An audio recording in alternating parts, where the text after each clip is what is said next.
And then going on from there, we saw him most recently against Dereck Chisora, of course. There was a lot of negotiations. I know you don't get involved in that particularly, but with Anthony Joshua's team trying to make that fight for December, first of all. Were you, I don't know how you look at it as a trainer, but were you at all disappointed that the Joshua fight didn't come off for Tyson?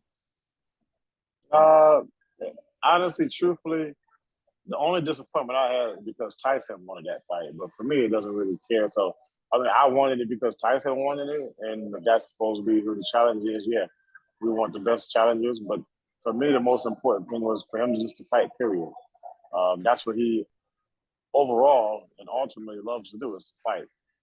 It's not really even mattering, making a difference who he fights. He's a fighting man. He wants to fight. He wants to stay busy. So instead of waiting around for one person and chasing that, what I call it a dream, chasing that dream, go out there and do what you really love to do, is fight. So that way you have control over your life. It's a lot less stress for him to deal with, and for myself, because you don't have to worry about letting somebody else control you. You control your own career and own life by not worrying about things that you have no control over. You don't have any control over whether they're going to take the fight or not, but you do have control over somebody else taking that fight, and you going ahead preparing and then going out there and fighting. And two, easy peasy. Yeah, simple. Two kind of questions specifically about that fight. First of all, do you feel that Chisora, either via his corner team or the referee, should have been stopped sooner than he was? I don't want to get into it like that. I would never do it like that. So if it was my fight, I would have stopped the fight.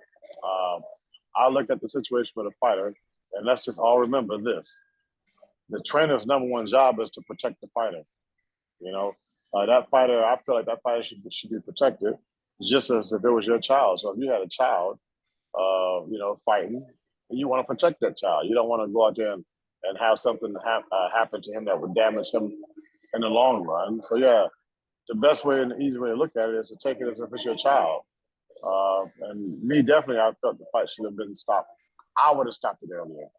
I don't want to kind of mix my words up, but I would have stopped the fight earlier, maybe like the sixth round, maybe fifth, sixth.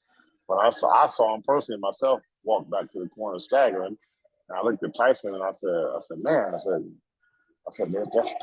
it, right? They're gonna stop it, right? Like, look at him.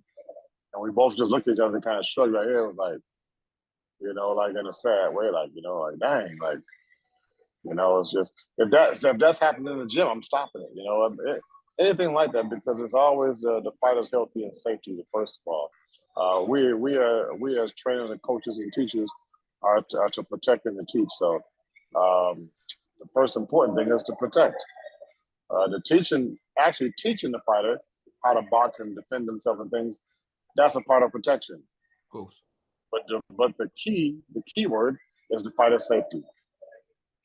And the other question, I think you might have a more negative response to this one, is that there have been people out there who've questioned whether Tyson perhaps carried Chisora, kept him in the fight when perhaps he could have got him out of there earlier.